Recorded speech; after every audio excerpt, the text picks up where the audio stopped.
지금 이 영상 보시는 분들, 혹시 내일 아침 바이낸스가 갑자기 안 열릴까봐 불안하신가요? 한국에서 곧 차단이 더 세게 들어오면 접속 버튼 자체가 막힐 수 있습니다. 그래서 자산은 지금 빠르게 옮겨두셔야 합니다. 설마 나한테만은 괜찮겠지 하다가 제일 크게 당합니다. 앱이 막히는 순간 출금 버튼 누르는 것조차 늦어질 수 있어요. 오늘은 겁만 주는 게 아니라 현실적으로 빠져나오는 길을 차근차근 풀어드리겠습니다. 지금 한국에서 바이낸스를 차단하고 있는 거 알고 계십니까? 최근 한국에서 바이낸스 같은 미신고 해외 가상자산 거래소 앱이 구글 플레이 스토어에서 다운로드와 업데이트가 차단되었습니다. 더 무서운 건 지금은 되는데 어느 날부터는 안 될 수도 있다는 점입니다. 금융당국 압박이 커지면서 접속 제한 조치도 같이 진행 중이라 앞으로 더 조여올 가능성이 큽니다. 그래서 바이낸스 이용자분들은 바이낸스에 있는 자산을 신속히 다른 거래소로 옮겨야 하는 상황입니다. 기다릴수록 선택지는 줄어들고 이동 비용과 불안만 커집니다.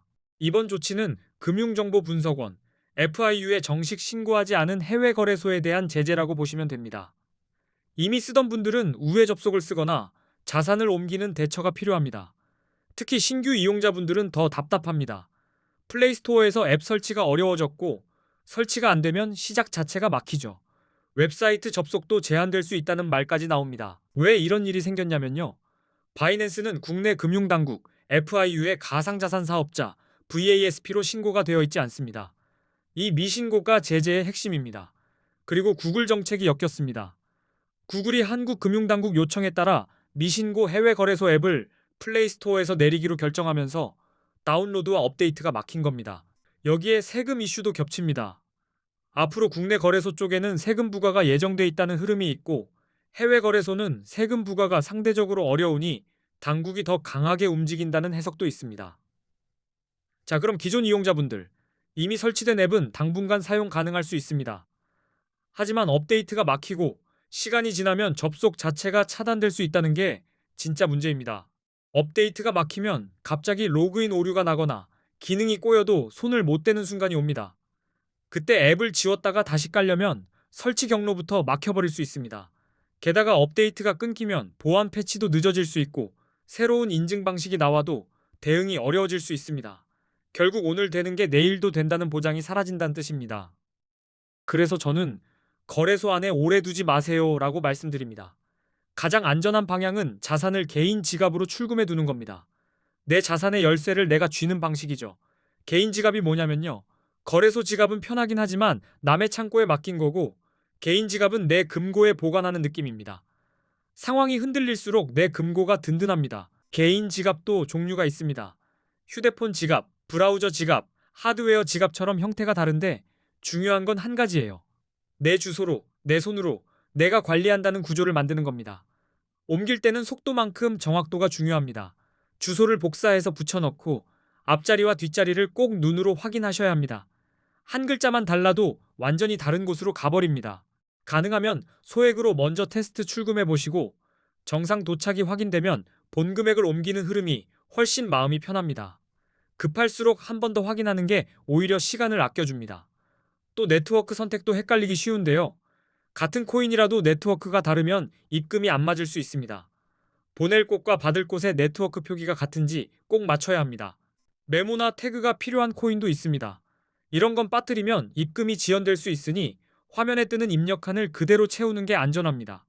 눈에 보이는 대로 차근차근 가시면 됩니다. 그리고 옮길 목적지가 어디인지를 먼저 준비해 두셔야 합니다. 새로 사용할 거래소든 개인 지갑이든 미리 계정과 입금 주소를 만들어 놓아야 이동이 막히지 않습니다. 많은 분들이 테더 같은 스테이블 코인으로 옮겨두기도 합니다. 가격 변동을 잠깐 피하면서 이동하기 편하다는 이유죠. 다만 어떤 코인으로 이동하든 결국 핵심은 네트워크와 주소 확인입니다.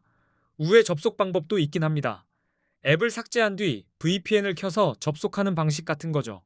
다만 이건 보안과 법적 위험을 감수해야 하고 계정 보안이 흔들리면 피해가 커질 수 있습니다. 그래서 VPN으로 버티면서 천천히가 아니라 막히기 전에 옮겨서 마음 편하게가 더 현실적입니다. 길이 막힌 뒤에 움직이면 선택이 아니라 생존이 됩니다. 국내 거래소로 옮기면 깔끔하지 않냐는 질문도 많이 받습니다. 대안은 될 수 있어요. 다만 국내 거래소는 레버리지를 쓸 수 없고 선물 거래 자체가 제한적입니다. 거래 수수료도 체감상 더 높게 느껴질 수 있고 추후 세금이 부과될 예정인 흐름까지 생각하면 국내 거래소만이 정답이라고 보긴 어렵습니다. 결국 본인 스타일에 맞게 비교가 필요합니다. 그래서 준비했습니다. 이번 사태로 한국인들이 가장 많이 가입하고 이동하고 있는 거래소 5곳을 비교 분석해 두었습니다. 갑자기 몰리는 데는 이유가 분명합니다. 그 5곳은 원화 입금이 가능하고 한글 지원도 됩니다. 처음 쓰는 분들이 메뉴부터 막히지 않게 해주는 게 큰 장점이죠. 무엇보다 수수료가 비교적 저렴한 편입니다. 가입하면 $100를 지급하는 이벤트를 진행하는 곳도 포함되어 있습니다. 5곳의 특징과 조건은 고정 댓글에 한 번에 정리해 두었으니 끝나고 바로 확인하시면 됩니다. 제가 5곳을 비교할 때 본 포인트는 단순합니다. 원화 입금 동선이 깔끔한지, 한글 지원이 자연스러운지, 수수료 구조가 합리적인지, 출금 속도와 제한이 어떤지까지 한눈에 보이게 정리했습니다. 이벤트로 주는 $100 같은 보너스는 그냥 공짜처럼 보이지만 보통 사용 조건이 붙습니다. 어느 구간에서 적용되는지, 수수료 할인인지 거래 보너스인지 성격을 알고 쓰면 훨씬 유리합니다. 원화 입금이 된다는 건 중간에 불필요한 환전 단계를 줄일 수 있다는 뜻이라 초보자에겐 체감이 큽니다. 한글 지원도 실수할 확률을 낮춰주니 시작 장벽이 확 내려갑니다. 이제부터는 코인 선물 거래의 기본적인 단타법으로 넘어가겠습니다. 많은 분들이 롱이냐 숏이냐만 보시는데 사실 더 중요한 건 언제, 어떤 근거로 들어가느냐입니다. 비트코인 같은 암호화폐는 변동성이 큽니다. 같은 가격에서 진입해도 5분 뒤 수익이고 10분 뒤 손실일 수 있어요. 그래서 방향을 찍기 전에 타이밍과 관리가 먼저입니다. 용어부터 잡겠습니다. 롱 포지션은 가격이 오를 거라 예상하고 들어가는 매수 쪽 베팅입니다. 상승에 올라타는 선택이라고 생각하시면 됩니다. 숏 포지션은 가격이 떨어질 거라 예상하고 들어가는 하락 베팅입니다. 내려갈 때도 기회가 생기는 게 선물의 장점이지만 근거 없이 들어가면 시장이 먼저 혼냅니다. 그리고 선물에서 빠지면 안 되는 게 레버리지입니다. 레버리지가 높아질수록 움직임이 커 보이고 수익도 빨라 보이지만 반대로 작은 흔들림에도 계좌가 크게 출렁입니다. 초보자일수록 레버리지는 낮게, 포지션 크기는 작게 시작하셔야 합니다. 한 번의 크게가 아니라 여러 번 안전하게가 오래 살아남는 방식입니다. 수수료도 꼭 계산해 넣으셔야 합니다. 잦은 단타는 수수료가 누적되고 선물에는 펀딩비 같은 비용이 붙을 수 있습니다. 수익만 보다가 비용에 발목 잡히면 이긴 것 같아도 남는 게 없습니다. 진입할 때 시장가로 급하게 들어가면 미끄러짐이 생길 수 있고 지정가로 기다리면 체결이 안 될 수 있습니다. 그래서 저는 초보자일수록 왜 이 방식으로 들어가는지 이유를 먼저 세우라고 말씀드립니다. 진입 전에 딱 한 가지는 정해두세요. 내가 틀렸을 때 어디서 나올지입니다. 손절 라인이 없으면 작은 흔들림도 공포로 바뀌고 결국 감정으로 눌러버리게 됩니다. 반대로 익절도 기준이 있어야 합니다.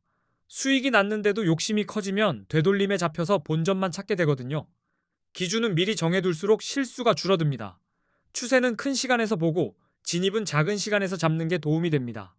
큰 흐름이 위인데 작은 시간에서 눌림이 나올 때 들어가면 같은 롱이라도 마음이 덜 흔들립니다.